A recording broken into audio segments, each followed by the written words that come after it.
सभी Vikram Jha YouTube channel पर आइए मिलकर के करते हैं कुछ आज इंग्लिश ग्रामर की बात। तो जैसे हम पहले जूनियर क्लास, मिडिल क्लास, फिर सीनियर क्लास की बात आती है, तो सबसे पहले सभी हमारे स्टूडेंट्स जितने भी हैं सबको मेरा प्यार आशीर्वाद, और जितने भी उनके गार्जियन हैं उनको हाथ जोड़ के प्रणाम।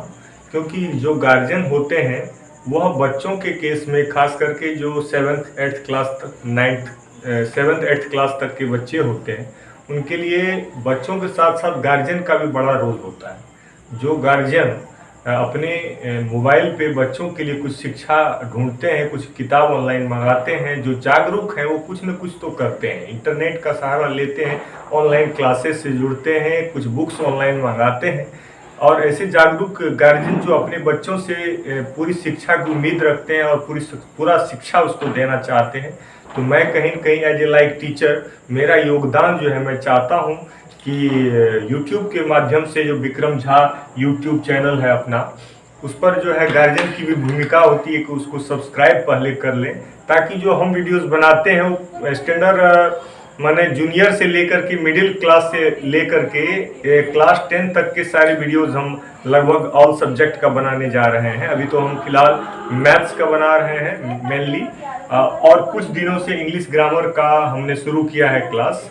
तो इंग्लिश ग्रामर का जो है क्लास हमने जो शुरू किया है वो निश्चित रूप से गार्जियन उसको सराहें, बच्चों को उत्साहित करें, और फिर जो है इस तरह से जो है हम लोग मिल करके जो है अपने बच्चों का सुधार करें। तो गार्जियन और टीचर की भूमिका बच्चों के लिए बहुत बड़ी होती है। तो आइए मिलकर के, हमने बुक का नाम रखा है, ऐसे तो कोई भी बुक्स आप पढ़ें लेकिन जानकारी सेम रहती है।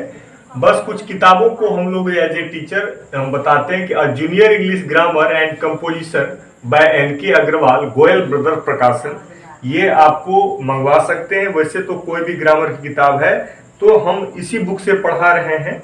तो हमने पिछले लेसन में, पिछले वीडियोज में 10 सेंटेंस और उसके टाइप्स को बताए थे, जिसमें डिक्लेरेटिव सेंटेंस, जिसमें फुल स्टॉप वाले जो सेंटेंस होते हैं, जो नेगेटिव और पॉजिटिव सेंटेंस होते हैं उसके बारे में बताया था, और फिर उसके बाद इंट्रोगेटिव सेंटेंस बताया था, फिर उसके बाद हमने imperative sentence, optative sentence, exclamatory sentence, ये सारे टाइप्स ऑफ सेंटेंसेस बताए थे। अब सवाल उठता है कि अफर्मेटिव और नेगेटिव सेंटेंस को थोड़ा अलग से बताया जाए, ताकि बच्चे उसमें कन्वर्ट कर पाए और लैंग्वेज, इंग्लिश लैंग्वेज जो इंटरनेशनल लैंग्वेज है उसको वो सीख पाए। तो प्यारे दोस्तों, बच्चों, आप देखिए इस ग्रामर किताब को नाम नोट कर लीजिए और विक्रम झा YouTube सब्सक्राइब कर लीजिए सबसे पहले, ताकि आपको नोटिफिकेशन मिलता रहे नए नए वीडियोस का। मैं चाहता हूं आप लोग नियमित रूप से जो है इससे वीडियोस का फायदा उठाए। तो आज का हम जो लेसन बनाने जा रहे हैं, निश्चित रूप से वह पहला ही लेसन है, जो लेसन 1 है हमारा, द सेंटेंस। अभी वो कंप्लीट हुआ नहीं है, तो द सेंटेंस पे ये सेकेंड वीडियो हम बना रहे हैं। तो सेंटेंस जो होते हैं उसके टाइप्स को जानने के बाद हमें जरूरत पड़ती है कि कैसे हम पॉजिटिव सेंटेंस को नेगेटिव सेंटेंस बनाएं। पॉजिटिव सेंटेंस को अफर्मेटिव भी कहा जाता है। तो अफर्मेटिव सेंटेंस को हिंदी में स्वीकारात्मक वाक्य कहते हैं, और इसी का ठीक उल्टा होता है नेगेटिव सेंटेंस, जिसको हम हिंदी में नकारात्मक वाक्य भी कहते हैं। तो स्वीकारात्मक वाक्य से नकारात्मक वाक्य बनाने के लिए एक एग्जाम्पल लेते हैं कि आई एम पुअर। पहला एग्जाम्पल है कि आई एम पुअर, मैं गरीब हूं।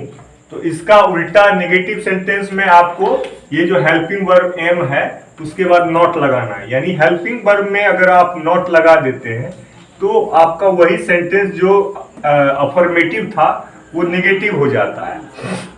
जैसे कि सी है, दूसरा एग्जांपल, सी हैज मनी, उसके पास रुपया है। तो इसमें आप हेल्पिंग वर्ब आपका हैज है, तो हेल्पिंग वर्ब हैज के बाद अगर आप नॉट लगा के इसी सेंटेंस को सेम टू सेम लिख देते हैं, नॉट लगा के, हेल्पिंग वर्ब हैज के बाद नॉट लगा के, तो हो जाएगा सी हैज नॉट मनी, उसके पास रुपये नहीं है। तो देखा आपने किस तरह से एक जनरल रूल हो गया कि कोई भी पॉजिटिव सेंटेंस यानी अफर्मेटिव सेंटेंस के बाद में जो हेल्पिंग वर्ब है उसमें अगर आप नॉट उसके आगे लिख करके नया सेंटेंस बना लेते हैं तो वह नेगेटिव बन जाता है उसका। ये आपको कहीं भी इंग्लिश ग्रामर में, इंग्लिश लैंग्वेज में आप आंख मूंद के समझ सकते हैं कि कहीं भी हेल्पिंग वर्ब के बाद अगर नॉट लग रहा है तो वह नेगेटिव सेंटेंस बन जाता है। लेकिन कभी कभी देखने को ये मिलता है कि नेगेटिव सेंटेंस में नोट नहीं भी रहता है, लेकिन फिर भी वो नेगेटिव सेंटेंस का सेंस देता है। जैसे मैं कह रहा हूं शी नेवर्स टेल अ लाई। इसका मतलब हुआ कि वह कभी भी झूठ नहीं बोलती है। तो इसमें आप देख रहे हैं कहीं भी नॉट नहीं है। शी नेवर टेल्स अ लाई, वह कभी भी झूठ नहीं बोलती है। तो इसमें आप देखिए कहीं भी नॉट तो है नहीं, लेकिन इसका हिंदी अर्थ क्या हुआ? वह कभी भी झूठ नहीं बोलती है। शी नेवर जो है टेल्स अ लाई, तो मतलब वो कभी भी झूठ नहीं बोलती है। तो इसमें कहीं भी नॉट नहीं है, फिर भी इसका सेंस जो है नेगेटिव है, इसलिए ये भी नेगेटिव सेंटेंस होता है। तो बी केयरफुल। तो लेकिन मैक्सिमम केस में आपको हेल्पिंग वर्ब के बाद नॉट लगा दीजिए, आपका नेगेटिव बन जाता है। इसलिए अफर्मेटिव से नेगेटिव बनाना कोई बड़ी बात नहीं थी। अब हम लोग चलते हैं, अगला टॉपिक है फॉर्मेशन ऑफ इंट्रोगेटिव सेंटेंस, यानी किसी भी सेंटेंस से इंट्रोगेटिव सेंटेंस को कैसे बनाया जाए। तो इधर हम लोग लेंगे पॉजिटिव सेंटेंस और उसको हम लोग इंट्रोगेटिव में चेंज करने की कोशिश यहाँ पर करेंगे। हालांकि इंट्रोगेटिव बनाने के लिए एक एग्जाम्पल ज़्यादा आपको फायदा करेगा। आप यहाँ पर लिख दीजिए अफर्मेटिव सेंटेंस, स्वीकारात्मक वाक्य, और यहाँ पर उसी का आप बना लीजिए इंट्रोगेटिव। तो आपको एग्जाम्पल से मैं समझाना चाहूँगा कि क्या आखिर इसमें होता है। देखो बेटा, जैसे सी इज इंटेलिजेंट, वह तेज लड़की है। सी इज इंटेलिजेंट, वह तेज है, पढ़ने में, पढ़ाई में तेज है। अब इसका तुम क्वेश्चन बनाना चाहोगे तो क्या करना? क्वेश्चन बनाने के लिए आपको नॉर्मली क्या करना पड़ता है कि जो हेल्पिंग वर्ब होता है उसको शुरू में रखना पड़ता है। शुरू मतलब सेंटेंस के शुरू में आप हेल्पिंग वर्ब रख दो, उसके बाद आप सब्जेक्ट रख दो, और फिर बाकी जो भी है सेंटेंस में उतार दो, तो हो जाएगा इज शी इंटेलिजेंट। और देखो, इसको बोलने का तरीका भी, क्वेश्चन का बोलने का तरीका क्वेश्चन की तरह होनी चाहिए। इज शी इंटेलिजेंट, क्या वह तेज है कि नहीं है? मतलब आप क्वेश्चन कर रहे हो ना, तो ये आपका इंट्रोगेटिव बन गया। अब है यू आर लेट, तुम लेट आए हो, तो ये तो अफर्मेटिव सेंटेंस है। अब इसका interrogative obviously are you late, क्या तुम लेट आए हो, ऐसा बन जाएगा। लेकिन इसका इंट्रोगेटिव बनाने के लिए दो तरह का इंट्रोगेटिव हमने आपको बताया था। एक तो होता है जो हेल्पिंग वर्ब से बनता है, और दूसरा होता है जो WH वर्ड से बनता है। तो WH से वर्ड से बनने वाले इंट्रोगेटिव भी यहीं पे देख लो। जैसे इज सी इंटेलिजेंट है, तो आप कहोगे हाउ इज सी इंटेलिजेंट, कि वह इंटेलिजेंट कैसे है, या व्हाई इज सी इंटेलिजेंट, वह इंटेलिजेंट क्यों है। जैसे तुम WH वर्ड से बनने वाले क्वेश्चन के लिए भी तुम देखो कि जो तुमने यस नो क्वेश्चन बनाया है ना, उसी के पहले WH वर्ड रख दोगे तो तुम्हारा WH क्वेश्चन बन जाएगा। जैसे यू आर लेट, तो इसका हो जाएगा आर यू लेट। तो आर यू लेट जो है, इसका मतलब क्या तुम लेट से आए हो, आर यू लेट। तो आर यू लेट को हम लोग अगर WH क्वेश्चन में कन्वर्ट करना चाहेंगे तो ऐसे कर लेंगे, व्हाई आर यू लेट, यानी आर यू लेट से पहले WH वर्ड को जोड़ दो। देखो, यस नो क्वेश्चन को सभी समझ गए हो, जिस क्वेश्चन के शुरू में हेल्पिंग वर्ब सिर्फ रहता है। देखो, हेल्पिंग वर्ब वह होता है यस नो क्वेश्चन, क्योंकि उसका आंसर यस या नो ही में दे सकते हो। जैसे इज शी इंटेलिजेंट, क्या वह तेज है, तो आप कहोगे यस, या नहीं तो कहोगे नो। आर यू लेट, क्या तुम लेट से आए हो, तो इसका आंसर होगा यस और नो। लेकिन अगर मैं तुमसे पूछूंगा व्हाई आर यू लेट, तो यह हो गया WH क्वेश्चन। तो WH क्वेश्चन बनाने के लिए क्या किया तुमने? यस नो क्वेश्चन से पहले WH वर्ड को जोड़ दिया सेंटेंस के शुरू में, बन गया WH क्वेश्चन। तो व्हाई आर यू लेट, तुम देर से क्यों आए हो, तो तुम इसका आंसर यस नो में नहीं दे पाओगे, है ना। तो आप इसका आंसर किस में दोगे, आप इसका आंसर रीजन में दोगे कि मैं लेट इसीलिए हुआ क्योंकि रास्ते में गाड़ी खराब हो गई थी, साइकिल पंचर हो गया था, इत्यादि इत्यादि। तो आपको उसमें WH क्वेश्चन इसलिए नाम पड़ा क्योंकि ये WH वर्ड से शुरू होता है, और इसका नाम यस नो क्वेश्चन इसलिए पड़ा क्योंकि इसका आंसर यस या नो में दिया जाता है। तो आपने अफर्मेटिव और इंट्रोगेटिव को बनाना आपस में सीख लिया। अब हम लोग अगला टॉपिक देखते हैं इस बुक के अंतर्गत। बुक तो एक मेरा बहाना है, और जो भी मैं पढ़ा रहा हूं वह हाई स्कूल तक मान्य है। क्लास जो है इसमें आप जो भी बच्चे प्राइमरी क्लास से लेकर के 10th क्लास तक के बच्चे इस ग्रामर क्लास से फायदा उठाइए। अब ये जो है नेगेटिव क्वेश्चंस एक होता है कि आपको एक क्वेश्चन तो आप जान ही गए हैं, इंट्रोगेटिव सेंटेंस को एक क्वेश्चन कहा जाता है। तो हमारा हेडिंग है नेगेटिव क्वेश्चंस। क्वेश्चन तो पॉजिटिव, देखिए क्वेश्चन भी दो तरह का होता है, पॉजिटिव और नेगेटिव। तो पॉजिटिव क्वेश्चन ये हुआ कि व्हाई आर यू लेट, ये पॉजिटिव क्वेश्चन हो गया। और फिर why have you not completed your homework, तुमने अपना होमवर्क क्यों नहीं कंप्लीट किया, ये नेगेटिव क्वेश्चंस। तो आज का हमारा उसका अगला टॉपिक है नेगेटिव क्वेश्चन क्या होता है। नेगेटिव क्वेश्चन वो होता है जिसमें क्वेश्चन तो पूछा ही जाए लेकिन उसी के साथ साथ उसमें निगेशन आए, नकारात्मकता आए, मना करने का सेंस आए। जैसे यहाँ पर एक क्वेश्चन है why are you sleeping, why are you sleeping now. इसका मतलब हुआ कि तुम अभी क्यों सो रहे हो। अब इसका नेगेटिव बनेगा, बिल्कुल बनेगा। कैसे बनेगा, स्लीपिंग नाउ, तुम अभी क्यों सो रहे हो। अब यह तो क्या है, इंट्रोगेटिव सेंटेंस है ही, क्वेश्चन है ही। अब इसका नेगेटिव बनाएंगे why are you, why are you, उसके बाद नॉट लगा देंगे तो ये बन जाएगा negative question. Why are you not sleeping now, तुम अभी क्यों नहीं सो रहे हो, है ना।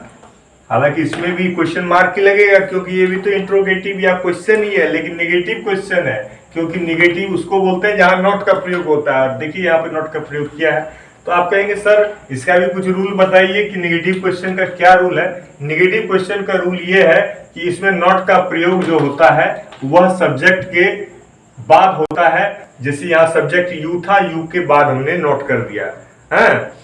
आई एम आई टीचर, क्या मैं शिक्षक हूं। तो मैं शिक्षक क्यों नहीं हूं।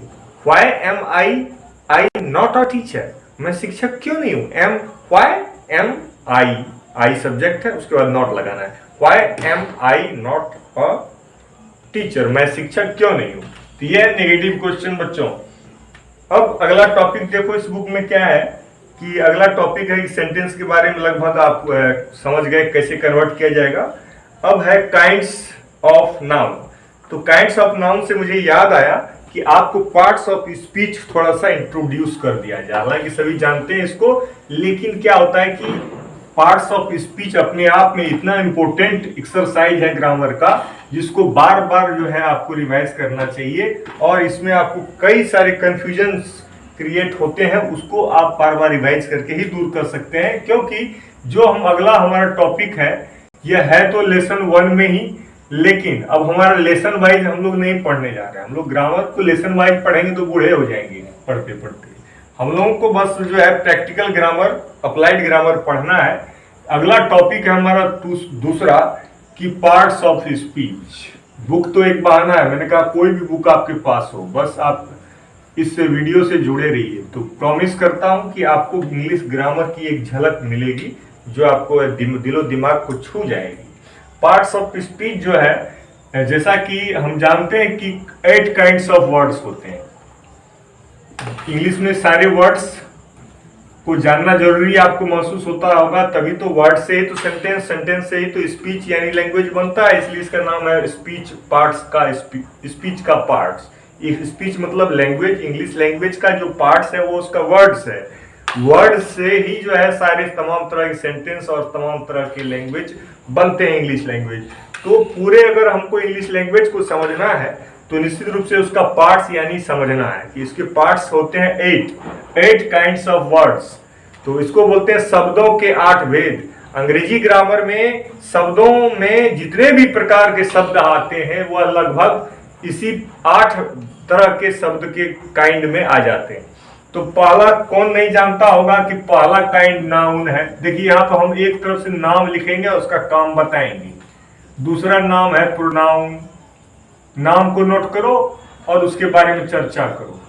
तो तुम्हारा क्या है कि इतना लंबा भाषण देने की जरूरत नहीं है, समझने। नाउन, प्रोनाउन, एडजेक्टिव, पहले नाम लिख लो। चौथा वर्ब, सबके बारे में हम इंट्रोड्यूस करने जा रहे हैं, थोड़ा थोड़ा, ज्यादा नहीं, ज्यादा पढ़ाई नहीं की जाती है। एडवर्ब, उसके बाद प्रीपोजिशन, पढ़ो उतना ही जितना ग्रास्प कर पाओ। सातवां कंजक्शन और आठवां आपका है इंटरजेक्शन, है कि नहीं। तो इंटरजेक्शन तक आपके 8 काइंड्स ऑफ वर्ड्स हो गए। पहली बात ये कि अगर हमको 8 काइंड्स ऑफ वर्ड्स को जान लें, उसका देखिए बारे में, तो बहुत लंबा टाइम लगेगा और तभी जाके इंग्लिश हमारा परफेक्ट होगा। लेकिन यहाँ पर तो बचपन से ही, यूकेजी नर्सरी से ही बच्चे इंग्लिश में परफेक्ट होने लगते हैं। जैसे इंग्लिश बोलते हैं, सुनते हैं, लिखते हैं, किताब पढ़ते हैं। अब यूकेजी 1 का स्टैंडर्ड का इंग्लिश में पूरा लिखा होता है। अरे भैया, वहां बस वो बच्चा कहाँ से ग्रामर जानता है, लेकिन इंग्लिश लैंग्वेज तो जानता है ना। तो हम आपको यहाँ विद्वान बनाने नहीं जा रहे, आपको हम बस ऐसे ही पूछ रहे व्हाट इज नाउन। आप कहोगे sir name is called noun, तभी आपको याद रहेगा हमेशा। देखिए मैं आपको सबका एक एक लाइन का डिफिनेशन बताऊंगा। नेम इज कॉल्ड नाउन क्योंकि दुनिया में हर चीज का एक नाम होता है, चाहे वो आदमी, जानवर, कुत्ता, बिल्ली, पेड़ पौधा का भी, यहाँ तक कि बरगद का पेड़, नीम का पेड़, बबूल का पेड़, हर सामान है। जैसे बल्ब है, ये चश्मा है, जैसे ये टी शर्ट है, ये व्हाइट बोर्ड है, सबका अपना अपना नाम होता है। बिना नाम के तो उसको हम पुकार नहीं पाएंगे ना कि ये है भैया। तो भैया बोले तो भैया तो कॉमन नाउन हो गया, वो भी नाम ही है। तो नाउन मतलब होता है नाम को नाउन कहते हैं। Name is called noun. अब प्रोनाउन का क्या विशेषता है भैया? प्रोनाउन किसे कहते हैं? जब नाउन, हर नाम को हम जान ही गए तो प्रोनाउन की क्या आवश्यकता है? देखिए प्रोनाउन का मतलब होता है जो नाउन के बदले में जिस शब्द का प्रयोग करते हैं। जैसे Ram is a good boy, Ram goes to school daily, Ram is my best friend, Ram comes at Ram goes to school on time, Ram is a very punctual boy, Ram is my best friend. अरे हर बार Ram is a good boy, Ram is my best friend, Ram is Mohan's friend also, तो बार बार राम राम कर रहे हैं। तो मतलब सेंटेंस कितना ब्लड दिख रहा है, मतलब सेंटेंस के अंदर सुंदरता नहीं दिखे। लैंग्वेज तो लैंग्वेज ही क्या, एक छोटा बच्चा कौन सा ग्रामर जानता है, लेकिन फिर भी वो इंग्लिश बोल लेता है। क्योंकि ग्रामर सिर्फ आपको इंग्लिश सीखने हैं तो ग्रामर उसका एक अलग पार्ट हो जाता है। वो इंग्लिश ग्रामर आपके अंदर है कैसे? जब आप एक नाउन को समझने का प्रयास करेंगे तो आप समझ जाएंगे कि नाम, सब नाम, जितने भी नाम है, अरे भाई एक नाम है राम, एक इंसान का नाम है राम, तो राम के बदले हम ही लिखते हैं तो सेंटेंस सुंदर दिखता है। अब देखिए Ram is a good boy, he goes to school daily, he is my best friend. अब हर बार आप राम राम ना लिख करके अगर राम के बदले में HE ही वर्ड का यूज करते हैं तो सेंटेंस बड़ा सुंदर सुनाई देता है, दिखता है। तो माने कि आपका जो प्रोनाउन ही था वह राम के बदले था। कोई लड़की सीता राधा कोई रहती तो उसके बदले आप SHE शी वर्ड का यूज करते। कोई कुत्ता बिल्ली या निर्जीव प्राणी नॉन लिविंग थिंग्स होता, जैसे मार्कर है, तो इसके लिए आप IT इट का यूज कर लेते। और अगर एक से ज्यादा लोग, इंसान रहता, जानवर रहता, तो THEY दे मीन्स वे लोग यूज करते। फिर आपको एक से ज्यादा अपने बारे में बताना रहता, जैसे आई मीन्स माई, ये भी प्रोनाउन होता है। मैं तो विक्रम सर हूँ, मेरा नाम है विक्रम सर, तो विक्रम सर अपने आप को क्या बोलेगा? आई एम अ टीचर, तो आई भी प्रोनाउन हो गया। फिर अगर बहुत सारे लोग हैं, कर रहा है कि फुटबॉल खेल रहे हैं, तो वो कहेगा वी आर प्लेइंग फुटबॉल, तो वी भी क्या हो गया? प्रोनाउन हो गया। क्योंकि वो अपना अपना नाम तो नहीं बता रहा है, कोई विक्रम है, कोई मनोहर, कोई रमेश है, ये सभी मिल करके फुटबॉल खेल रहे हैं, तो अपने लिए प्रोनाउन वर्ड का यूज क्या करेंगे कि वी आर प्लेइंग फुटबॉल, हम लोग फुटबॉल खेल रहे हैं। तो इसका मतलब ये हुआ कि वी हो गया प्रोनाउन, आई हो गया प्रोनाउन, यू मतलब तुम हो गया प्रोनाउन। क्योंकि ये नाम नहीं है, नाम के बदले आने वाला शब्द है जो वाक्यों को सुंदर करता है। तो प्रोनाउन नाउन के बदले में आने वाला शब्द होता है जो वाक्यों को सुंदर, भाषा को सुंदर बनाता है। इसलिए ये तो समझने वाला भाषण हो गया, समझने में तो बड़ा मजा आता है। लेकिन अब याद रखने वाली, जिम्मेदारी वाली बात आती है। तो what is pronoun? Pronoun is a replacing word.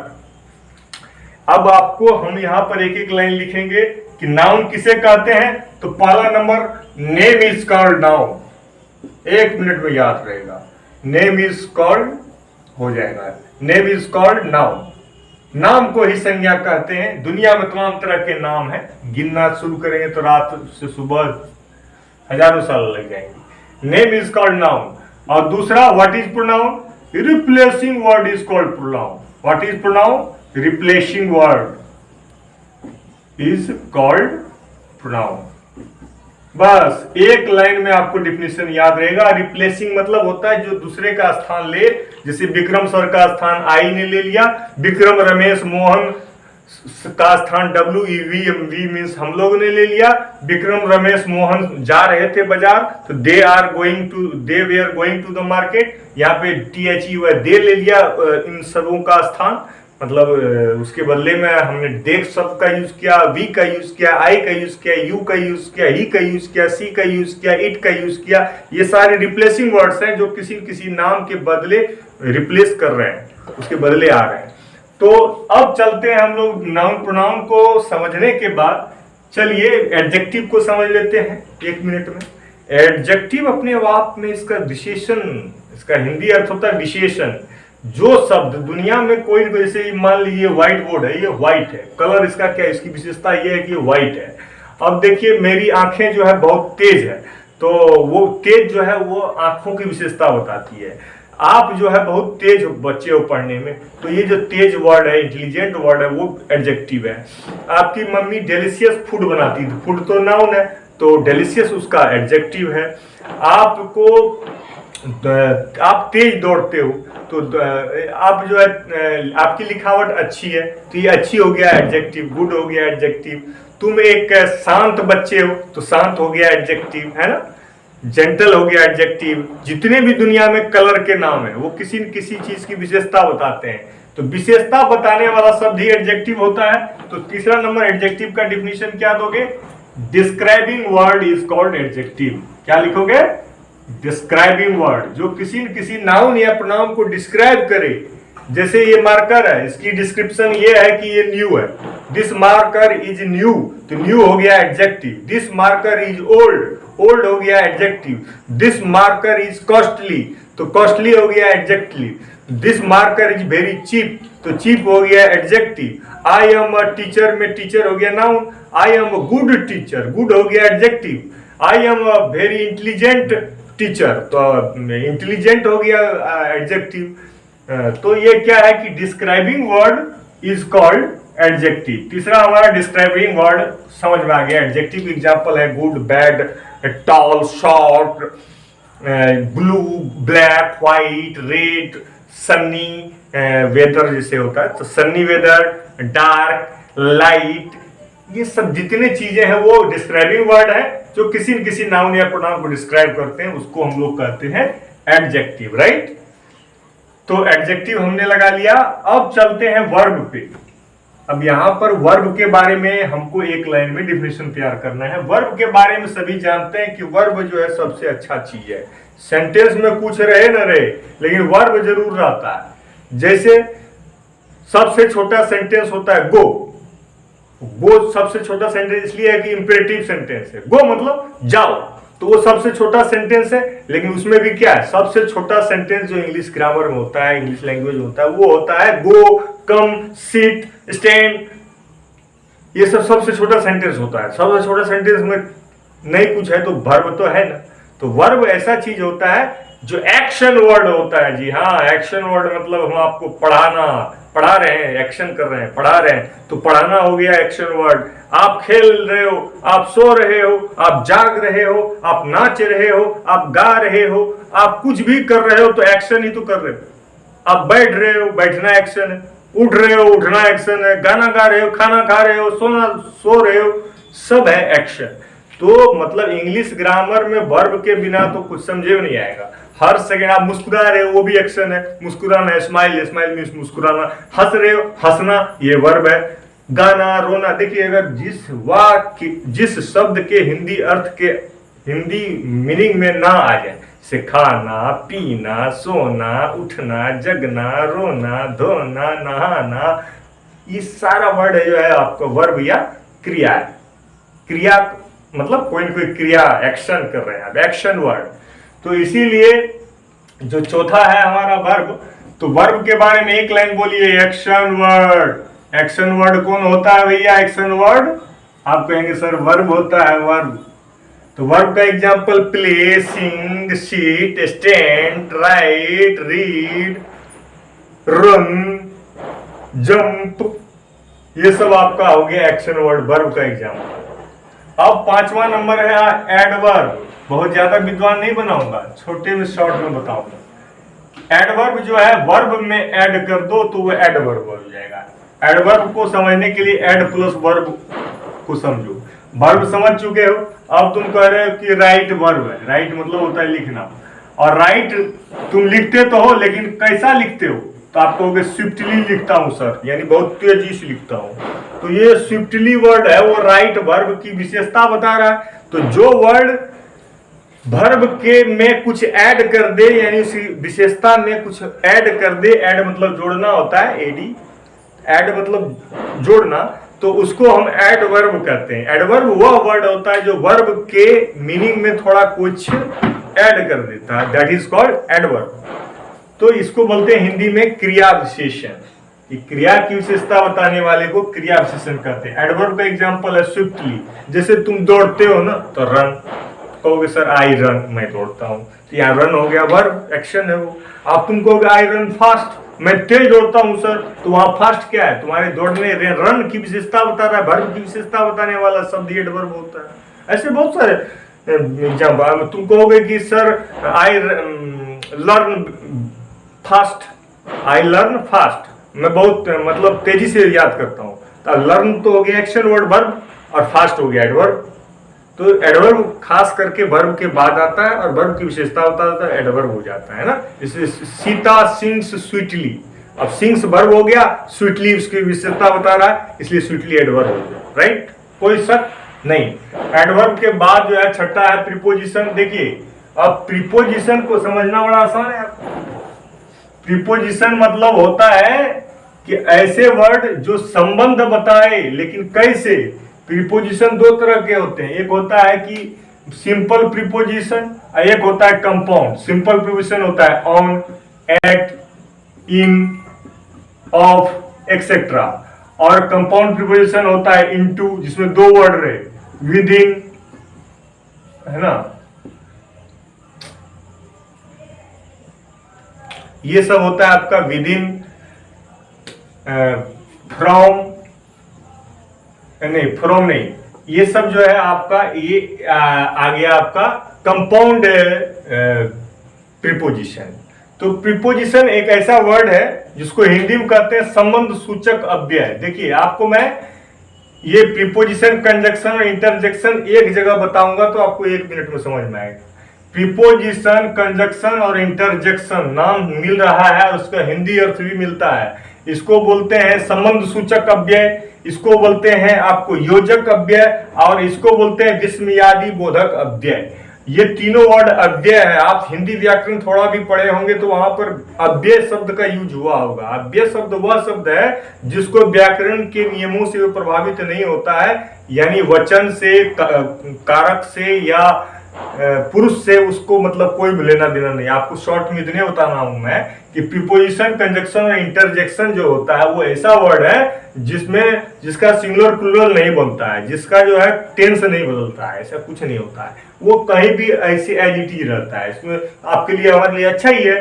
तो प्रीपोजिशन किसे कहते हैं? ऑन, एट, इन, ये सब संबंध बताने वाला वर्ड है। जैसे I am on the floor, तो मैं कहाँ खड़ा हूं उसका संबंध जो है फ्लोर से है। तो फ्लोर एक जगह का नाम है, प्लेस का नाम है, और उस पे मैं खड़ा हूं, तो यह एक स्थान का संबंध हो गया, है ना। अब समय का संबंध कि सी कम्स एट 5 AM, वह सुबह 5 बजे आती है, तो क्या है कि वो टाइम का संबंध बता दिया क्या, एट 5 AM। तो एट जो है समय से पहले लगता है, इन जो है प्लेस से पहले लगता है, जैसे सी लिव्स इन इंडिया, तो इन हो गया इसमें आपका प्रीपोजिशन, क्योंकि वो एक स्थान से पहले स्थान वाला संबंध बता दिया। तो संबंध बतलाने वाले जितने भी शब्द हैं प्रीपोजिशन में, ओन आता है, एट आता है, इन आता है, इनटू आता है, विद इन आता है, विथ आता है, फ्रॉम आता है, ये इनटू आता है, इत्यादि इत्यादि प्रीपोजिशन से भरे पड़े हैं, आप पढ़ते रहिए। फिर कंजक्शन जो होता है वो क्या होता है, इसको बोलते हैं हिंदी में संयोजक अव्यय, यानी ये जोड़ने वाला अव्यय यानी वर्ड होता है। जैसे कि Ram and Sita, Mohan and Manoj, and A and D and जो है वह हो गया आपका कंजक्शन। हालांकि एंड ही सिर्फ नहीं दो वाक्य या दो वर्ड को जोड़ता है, ऐसे बहुत सारे कंजक्शन मिल जाएंगे, वर्ड मिल जाएंगे जो दो वाक्य या दो शब्दों को जोड़ने वाला शब्द ही कंजक्शन कहलाता है। जैसे एंड हो गया, और हो गया, आई विल गो और यू विल गो। भैया और मतलब होता है या, उसमें भी दो सेंटेंस जुड़ गया, आई विल गो और यू विल गो, मैं जाऊंगा या तुम जाओगे। तो या जो होता है ना हिंदी में बोलते हैं या, ओ आर, और मीन्स या। तो आपका कंजक्शन का एग्जांपल हो गया बेटा, जैसे एंड तो बड़ा ही फेमस है, फिर और, फिर व्हाइल, है ना, फिर जस्ट, ये सब आप पढ़ोगे कि दो शब्द या दो वाक्य को जोड़ने वाला वर्ड ही जो है वो कंजक्शन होता है। और लास्ट में एक है इंटरजेक्शन, एक ऐसा वर्ड है जो हृदय के, जिसने भी विस्मय, दुख, आश्चर्य, ये सब घृणा इत्यादि भाव को व्यक्त करने वाला जो शब्द होता है। जैसे देखो इंटरजेक्शन का एग्जाम्पल यहाँ लिख रहा हूं, जैसे इंटरजेक्शन का एग्जाम्पल होता है, अलास द बेगार हैज डेड, भिखारी मर गया। ये जो अलास एक वर्ड है वो दिल से निकली हुई दुख के शब्द है। अलास मतलब आहा, बड़ा दुख होता है कोई चीज देख के। फिर कहते हैं फाई फाई छी छी, फाई फाई छी छी, हेयर इज सो डर्टी, यहाँ कितनी गंदगी है देखो। तो फाई फाई क्या है, ये एक तरह से हमारी बहुत ही हृदय से निकली प्रतिक्रिया है कोई भी खराब चीज देख करके, छी छी, what are you doing, shame on you. तो ये जो फाई फाई है, ये जो अलास है, ये जो hurrah, you have done well, है ना, और marvellous, you have done well. तो ये सवासी किसी को देते हैं तो बोलते हैं हुर्रा, मार्वेलस, फाई फाई छी छी, अलास आहा, ओहो, ऐसे कुछ हमको अचानक हृदय से निकले हुए दुख, सुख, आश्चर्य, घृणा, प्रेम इत्यादि के भाव को व्यक्त करने वाला इस तरह के शब्द होते हैं, वो इंटरजेक्शन होता है। प्यारे स्टूडेंट्स, आइए मिलकर के करते हैं विक्रम झा यूट्यूब चैनल को सब्सक्राइब और पाते हैं फ्री में नोटिफिकेशन। और ये इंग्लिश ग्रामर इसी तरह से छोटा मोटा टॉपिक चलता रहेगा। आज का टॉपिक मेन रूप से हमने दो चीजें बताई कि सेंटेंस को कैसे पॉजिटिव से नेगेटिव, नेगेटिव क्वेश्चंस इत्यादि बनाया जाए, और पार्ट्स ऑफ स्पीच में जितने भी आठों थे, आठों का एक इंट्रोडक्शन हमने दिया। फिर इसको हम और एक्सप्लेन करेंगे तो आपको और मजा आएगा, और उससे आपको बहुत हम प्रैक्टिकल ग्रामर पढ़ाना चाहते हैं। थैंक यू वेरी मच, फिर मिलते हैं अगले वीडियो में। Take care, bye bye, thank you.